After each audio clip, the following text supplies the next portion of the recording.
Já imaginou enquanto você dirige, sentir o seu carro desviando ou até mesmo capotando, rolando do nada? A gente vai conversar sobre a síndrome de desorientação do motorista. Vamos lá?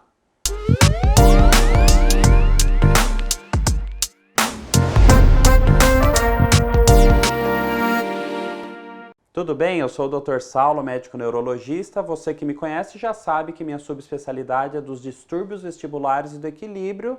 Então eu falo muito de tontura, labirintite, vertigem.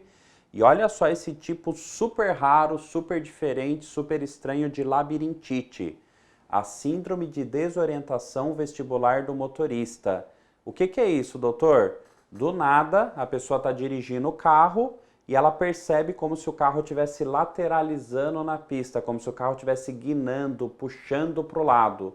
Ou então pior, às vezes a pessoa percebe como se o carro de repente capotasse ou de repente ele girasse na pista, desse 180 ou 360 graus. Vamos desde o começo. Dirigir é uma função complexa para o nosso cérebro.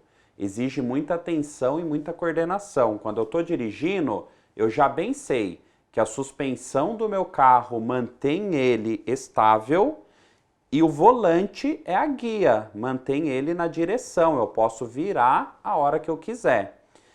Só que eu tenho que estar atento na estrada, na informação visual que está vindo da estrada, nas informações visuais que está vindo do lado, os barulhos que está tendo no carro e na estrada. Eu tenho que prestar atenção nos pedais, porque eu tenho que apertar eles na hora certa. Eu tenho que prestar atenção no câmbio se o meu carro não for automático.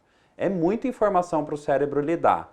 E aí o problema é quando esse excesso de informação, essa overdose de informação, lá dentro da cabeça entra em conflito por algum motivo e vem uma confusão. De repente, eu começo a perceber, mesmo o meu carro estando bonitinho na estrada, que ele está puxando, ou que ele está girando, ou que ele está voando, flutuando, como algumas pessoas já me contaram. Isso é a síndrome de desorientação vestibular do motorista.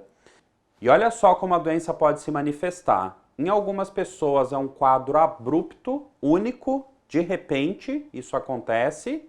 Em outras pessoas isso é um quadro crônico, isso sempre está acontecendo. E às vezes de uma forma progressiva. Olha essa curiosidade, muitas pessoas elas trocam várias vezes de carro por causa da síndrome de desorientação do motorista, imaginando que o problema está no seu veículo, quando na verdade o problema está nela. Lembrar que é comum você estar no passageiro e de repente você sentir um desconforto dentro do carro.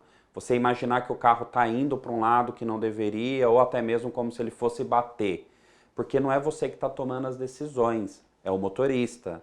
É ele quem está escolhendo a hora de acelerar, brecar ou virar. Problema é quando essa insegurança acontece quando você está no volante, quando você está tomando as decisões. Porque ali era para você sentir estabilidade.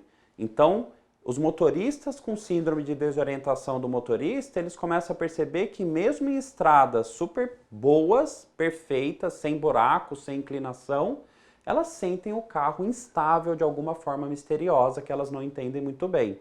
A síndrome de desorientação do motorista pode acontecer, obviamente, quando você está dirigindo o seu carro, mas há relatos também de pilotos pilotando avião e helicóptero e pessoas manejando embarcações.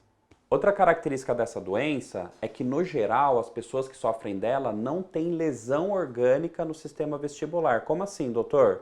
Labirinto, nervo do labirinto, cérebro estão saudáveis. Existe um conflito químico lá dentro gerando essa síndrome de desorientação, mas organicamente está tudo bem. Quer outra curiosidade? A síndrome vestibular de desorientação do motorista pode acontecer no contexto da tontura perceptual ou vertigem fóbica.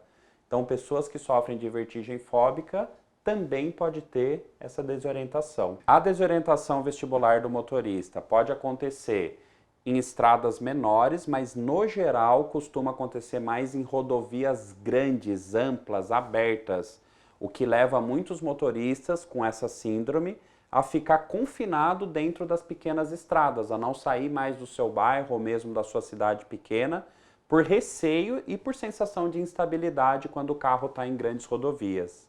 Outro ponto é o risco de acidente. Existe já um relato de acidente que aconteceu por conta da síndrome vestibular do motorista. Existem outros acidentes menores que aconteceram porque a pessoa teve que parar imediatamente o carro após sofrer uma dessas crises, mas muito não está relatado. E aí, será quantos desses acidentes que já aconteceram por aí tinha por trás uma síndrome de desorientação do motorista e ninguém ficou sabendo? Olha esse relato também. Uma pessoa me relatou que sentiu o carro flutuando, como se de repente ele saísse da pista. Outro paciente me contou que quando estava dirigindo era como se estivesse em turbulência do avião. O carro como se ele estivesse quicando na estrada. Já imaginou? E sim, é uma doença que existe tratamento. Existem várias estratégias de tratamento para a gente tentar contornar o problema da síndrome de desorientação vestibular do motorista. Então, se por algum motivo você se identificou com alguma coisa desse meu relato, quem sabe você tem uma doença dessa e, lógico, você tem que procurar um especialista em tontura. Só para ressaltar, hein, diferença de cinetose para síndrome de desorientação do motorista. Na cinetose, a pessoa sente tontura, enjoo, vômito, mal-estar quando ela está no passageiro dentro do carro ou em casos muito graves quando ela está dirigindo. Então, o excesso de informação gera nela tontura, ela sente tontura. Na síndrome vestibular de desorientação do motorista, o motorista sente o carro instável, então não é que ela sente tontura, então uma instabilidade do veículo. Não esquece, hein? Segue o canal, toca a sinetinha para ganhar as notificações. Muita informação legal, cérebro, mente, ansiedade, depressão, dor de cabeça, tá tudo aqui no canal, vale conferir. Um abraço! Sabe o que eu esqueci de falar? Às vezes também desencadeia a sensação quando a pessoa passa em túneis ou quando ela passa em pontes.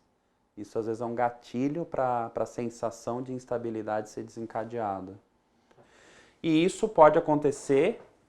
Tá. Beleza. Terminou aqui. Já peguei paciente, trocou 10 vezes de carro, 12 vezes de carro, até chegar à conclusão que assim, dá alguma coisa errada comigo, né?